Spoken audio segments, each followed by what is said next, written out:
Oi pessoal, eu sou a Zeneide, bem-vindos de volta ao meu canal. Eu vou trazer aqui 14 sinais que são perceptíveis na escola. E por que eu estou trazendo sinais que são perceptíveis na escola?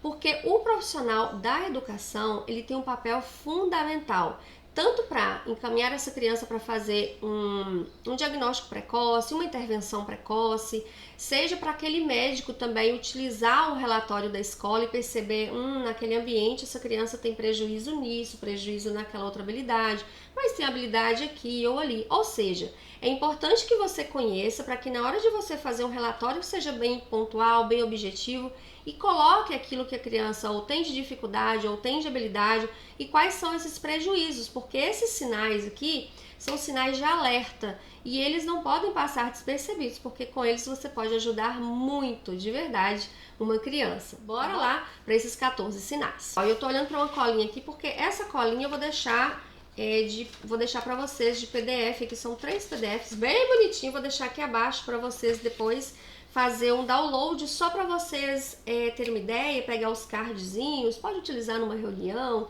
pode só para poder ter uma ideia ali, até no momento que você for fazer um relatório ou fazer um planejamento para aquela criança, tá? Então já deixei aqui um esqueminha bacana para você. Sinal número 1, prejuízo no contato visual. Sim, gente, a gente tem que bater sempre nessa tecla, prejuízo no contato visual. Contato visual, ele é uma habilidade importantíssima para desenvolver outras habilidades lá na frente. Então, muitas crianças, elas têm prejuízos. Prejuízo não quer dizer que ela não vai olhar no seu olho. Muitas vezes ela vai olhar, mas ela desvia rápido. Ela não consegue, muitas vezes, fazer um rastreio, né? A gente tá lá na escola com materiais, ela não consegue fazer um rastreio para procurar alguma coisa, né? Tem lá uma atividade que tem alguns bichinhos. Procura borboleta. Ela não consegue fazer um rastreio. Ou uma criança que ela não consegue acompanhar o seu dedo para onde que você está apontando. Isso é prejuízo no contato visual. Então, assim, são pequenos detalhes que a gente precisa ficar atento. E lá na escola, junto com os pares, o profissional da educação tem esse papel importante. Ele tem, assim, muitas possibilidades de perceber isso naquela criança. Sinal número 2, prejuízo na imitação. Sim, gente, criança que não imita, não aprende, eu já falei isso aqui em outros vídeos. Inclusive, contato visual e imitação é um pré-requisito muito forte aí para fala, né? A criança desde bebê ela já consegue imitar. O adulto faz ali algum movimento motor, ele para um pouquinho, de repente olha a criança imitando, a criança fazendo igual. A criança desde bebezinha ela já consegue fazer imitações. Então a gente vê muitas crianças maiorzinhas lá na educação infantil, como eu falei, a partir dos seus 2, 3 anos, e junto com os seus pais você percebe que ela não consegue fazer aquela imitação de uma musiquinha que está cantando, imitação do próprio professor, dos coleguinhas. A gente vai observando isso e percebe que tem um atraso, que tem um prejuízo ali nessa habilidade que é tão importante, que é a imitação. Sinal número 3 é o déficit na interação social. Muitas vezes a criança está lá no parquinho brincando, você consegue na sua observação bacana, minuciosa ali, observar que tem algum prejuízo ali nessa interação com o outro. Muitas vezes a criança está junto com a outra criança, está ali do ladinho, mas ela não está brincando com aquela criança, ela não está interagindo. Lembrando que crianças bem pequenas, muitas vezes ela fica realmente junto com o outro e cada um está brincando na sua. Mas a gente consegue perceber trocas, nessa interação, até no olhar. É uma troca, né? Tá ali brincando com algum brinquedinho, em algum momento tem essa troca, tem essa interação. Quando a gente tá observando as crianças junto com as outras, você consegue perceber se ela tem prejuízo nessa interação social. Iniciar uma brincadeira, tá junto com o outro. Então, assim, são coisas que não podem passar despercebidos. Porque desde muito pequenininha a criança ela já faz isso, né? Às vezes mais, às vezes menos, mas ela já interage com o outro, interage com o adulto, interage com a criança, ela faz alguma troca, né? Uma troca de turno ali, que é brincando com alguma coisa, uma vez uma criança, outra vez a própria criança. Então, assim, a gente percebe que há muitas vezes um prejuízo e isso não pode passar despercebido, isso precisa ir lá pro relatóriozinho da criança ou conversar com os pais, porque tudo isso é um sinal de alerta. Sinal número 4. O sinal número 4 é o prejuízo na atenção compartilhada. Sim, é compartilhar o olhar. É aquele que a gente chama triangular o olhar. Exemplo, a criança ela pode não falar, então ela vê isso aqui, é um controle, ela olha pra cá, então ela não sabe falar, mas ela olha pra cá e tipo, ela triangula o olhar, tipo assim, eu quero, ou tô mostrando, né, tipo, e olha pra cá e olha pra mãe, tipo, mãe, me dá, mas só de olhar pra cá e olhar pra mãe, ou tá passando, sei lá, eu sempre falo, tá passando um avião, a criança bem pequenininha, gente, de meses, ela tá aqui no colinho, então ela olha pro avião e olha pra mãe, olha pro avião e olha pra mãe, tipo assim, nossa, que lindo, olha mãe, né, como se estivesse mostrando, porque ela triangula o olhar, ela compartilha o olhar, ou ela tá brincando com uma coisa muito interessante, ela, primeira coisa que a criança procura, quando eu tava fazendo atendimento aqui, eu atendia crianças bem pequenininhas, de 2 anos, 2 anos e meio, e geralmente a mãe ficava aqui, principalmente nos primeiros atendimentos, e eu sempre gostei disso. E era muito perceptível, quando pegava algum brinquedo, alguma coisa, a primeira coisa que fazia, quando a criança ela consegue compartilhar, né, esse olhar, é procurar a mãe ou o cuidador e tal, pra tipo, mostrar ela, olhar pra cá, olhar pra mãe. Então isso é triangular o olhar, é compartilhar o olhar, compartilhar aquilo que tá com ela com uma outra pessoa, ainda que não fale. Então tem muita criança pequenininha aí que você já percebe esse prejuízo na atenção compartilhada. Número 5, sinal número 5, brincadeiras de faz de conta. Então, crianças bem pequenininhas já conseguem pegar aqui um aparelho desse aqui, qualquer um, e ó, alô, ou apenas colocar aqui, ou pegar qualquer coisa e fazer de conta, né, com uma colher. Crianças bem pequenininhas. Então, lá na educação infantil, ou mesmo crianças maiores, aí já no início do ensino fundamental, a gente consegue perceber que não tem esse brincar, esse jogo simbólico de inventar, de imaginar coisas. Então, é um dos sinais aí de alerta, né? E a gente consegue perceber isso muito na escola. Sinal número 6. O sinal número 6 é o atraso de fala. Então, lá na escola, a gente percebe, junto com seus pares, todas as outras crianças, né, se comunicando, falando ali com função e tal. E eu percebo que o Joãozinho não, que o Joãozinho ele não consegue, então ele tá com atraso na fala. O sinal número 7 são prejuízos na comunicação não verbal. Como assim, Zeneide? Sim, gente. Comunicação não verbal. Eu tô com a colinha aqui para não passar nada, né, meu povo, despercebido.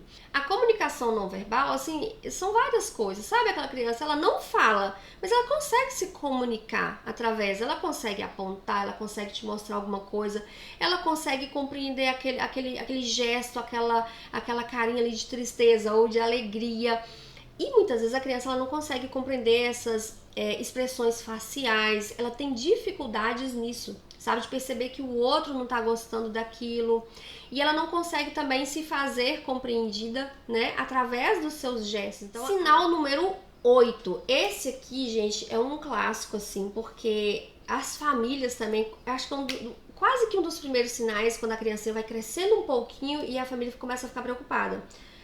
João tá ali do lado, João, 10 vezes, João não olha. Então, a criança não responder pelo próprio nome, e João tá ali. Mas aí, de repente, gente, João tá lá no quartinho dele, dizer lá na casa, e lá na televisão da sala começa um desenho, um filminho, uma musiquinha que João gosta. João sai em disparada e vai. Ou seja, João escuta muito bem, né? Mas o nome dele, ele não atende pelo próprio nome. Ou seja, em 10 vezes que eu chamo João, pelo menos 8 João tem que olhar, gente. Então, às vezes, não, mas ele olha. Chamou quantas vezes? 50? Entendeu? Então, assim, é um sinal de alerta. Sinal número 9. O sinal número 9 é brincar de maneira não funcional. A criança que ela não brinca de maneira funcional, o que é não brincar funcional? Eu vou brincar com o carrinho e eu brinco com outra coisa. Eu vou me interessar pela rodinha do carrinho e não pela função do carrinho. Eu pego qualquer coisa ali e eu não brinco com aquela função. Eu faço outras coisas, eu olho pro detalhezinho que tá ali, fico ali e tal, mas não brinco com aquela função, sabe? Eu tô sempre com os brinquedos na mão, mas eu não tô brincando. Só seguro e fico ali só segurando, mas eu não brinco. Então, essas coisas também na escola fica muito latente, fica muito perceptível, porque a gente tem dia do parquinho, vai brincar com os outros colegas, então a gente percebe muito isso aqui. Sinal número 10. O sinal número 10 são as estereotipias. E na escola, a criança que ela faz estereotipia, na escola, muitas vezes, isso fica mais perceptível. Por quê?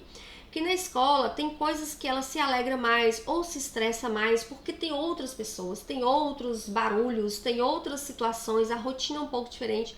Então a criança, por ela ficar ou mais ansiosa ou ela ficar muito feliz, ela vai fazer essas estereotipias. Tinha uma garotinha que eu atendi aqui, ela é bem pequenininha, Ela tinha na época 5 aninhos. Então, a mãe sempre falava essas coisas comigo, assim, né? Às vezes ela faz um negócio, ela aperta a perninha, se ela esticava a perninha, ficava toda assim, e os bracinhos também. E aí toda vez eu percebia, coisas que ela gostava demais, tipo, só bolinha de sabão, se ela amava, mas ela ficava toda assim, sabe? Por quê? Era uma coisa que ela gostava, ela queria pegar e ela não conseguia. Então ela ficava um misto de ansiedade, querendo pegar, mas também de alegria porque ela gostava. Então ela fazia aquela estereotipia, ela sempre fazia a mesma coisa.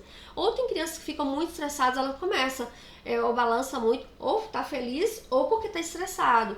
Ou começa a roer muita unha, ou começa a batucar alguma coisa, ou começa a movimentar muitas... Cada criança ela apresenta de uma forma, ou fazer movimentos, né, com a boca, tem estereotipias que vai prejudicar esse desenvolvimento da criança, então tem que procurar um profissional para poder ajudar. Mas tem estereotipia que não, nem atrapalha a pessoa e nem o outro lá, ele faz para se autorregular. Sinal número 11, alterações sensoriais. Assim como eu falei da estereotipia, essas alterações sensoriais a gente também consegue perceber muito lá dentro da escola, porque tem materiais que a criança vai utilizar, então a gente percebe essas questões sensoriais, ou barulhos também dentro do ambiente, né, da sala de aula, pode ter algum ventilador que faz um barulho que aquilo incomoda, ou um sinalzinho lá, por exemplo, do recreio, em algumas escolas tem aquela sirene, ou tem escolas que colocam músicas, né, na hora do intervalo, tem crianças que têm uma sensibilidade gigantesca, então às vezes a gente não entende porque aquela criancinha tá lá do lado, tá parada, ou tá chorando, ou se desregulou, acha que até por algum outro motivo, muitas vezes é pelo barulho, pelo som, pela música, mas estava baixinha, às vezes aquela música baixinha, num batuquinho no fundo, tum, tum, tum, aquilo incomoda a criança. Então tem crianças que têm alterações sensoriais fortes, e a gente só vai perceber o detalhe quando a minha observação está bem voltada ali para aquela criança. Todas as vezes que a criança apresenta alguma coisa, você observa.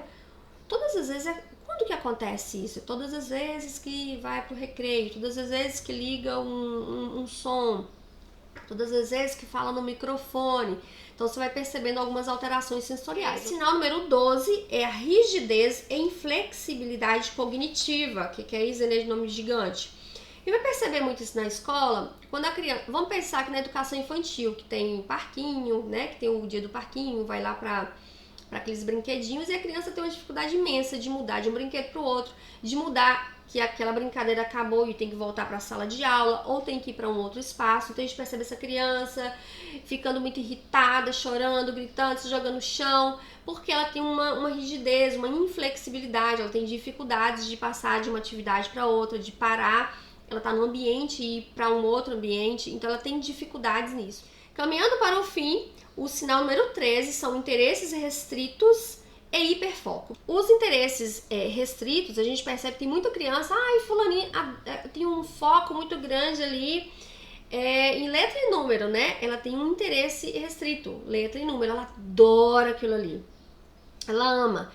Então, a gente pode utilizar esses interesses restritos para ensinar outras habilidades. E também tem o hiperfoco, sabe aquela criança ou adolescentes ou adultos que amam falar sobre um determinado assunto, que pode falar por horas a fio e nem se importando se o outro não está gostando. Vai falando, ou gosta de fazer certas coisas. Mas é um interesse, é um hiperfoco, é uma forma intensa de concentração só naquilo. Então, assim, são interesses muito restritos e isso fica bem aguçado, bem perceptível lá no ambiente escolar. E para finalizar, chegando bem ao fim, o sinal número 14 é perda de habilidade adquirida. Então, muitas vezes a criança ela já falava, ela já dava um tchau, ela já mostrava, ela já fazia um rastreio de alguma atividade, de repente, nossa, fulani não tá fazendo mais. Fulani falava, ela queria água, falava água, hoje não fala mais. Então, perda de habilidade, seja qual ela que for, é um sinal importante e que a gente precisa ficar atento a isso. Então, e ao finalzinho desse material, tem aqui abaixo que eu coloquei, o transtorno do espectro autista é uma condição do neurodesenvolvimento, ou seja, muitos sintomas, muitos sinais, né, estão presentes desde o início da infância. Características diagnósticas essenciais do transtorno do espectro autista, quais são elas? Prejuízos persistentes na comunicação social recíproca e na interação social e padrões restritos de comportamento, interesses ou atividades. São essas duas características de diagnóstico do autismo, conforme diz ali o DSM. Eu vou deixar isso aqui para vocês logo aqui abaixo. Tem alguns livros que super ajudam, que falam desses sinais também, que é esse aqui, Autismo na Escola, um jeito diferente de aprender, um jeito diferente de ensinar. Eu amo esse livrinho, já indiquei ele aqui várias vezes. Ele fala sobre esses sinais também. Livros que vão te ajudar com a criança autista lá no ambiente escolar, tanto para você ter ideias, para você conhecer sobre o transtorno, para você entender um pouco melhor e ser uma profissional muito melhor. Esse livro aqui super te ajuda. Eles são artigos, né, que vão falar aqui sobre o transtorno do espectro autista, que podem ajudar você aí a se tornar uma profissional muito melhor, para ajudar muito mais a sua criança lá no ambiente escolar. Então, assim, são materiais, são livros, esse. Tem outro aqui, para quem trabalha na educação infantil, é um livrinho também muito legal, que dá assim, inclusive eu achei lindo esse livro, porque isso aqui foi desenhos, né, por uma criança autista, inclusive, todo o desenho do livro por uma criança autista. Autismo na educação infantil, um olhar para a interação social e inclusão escolar. É um livro super legal, muito bom mesmo. E para finalizar, antes de você sair, não se esqueça de curtir este vídeo, não se esqueça de compartilhar com a sua colega professora, com a profissional lá da educação.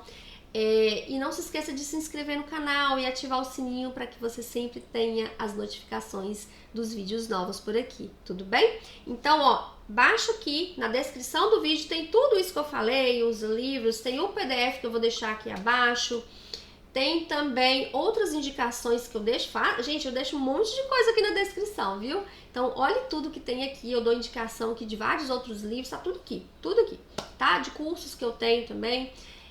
Da minha lojinha, enfim, faz um passeio aqui na descrição e baixa o material para você poder utilizar. Então eu vou ficando por aqui e até o nosso próximo vídeo. Tchau!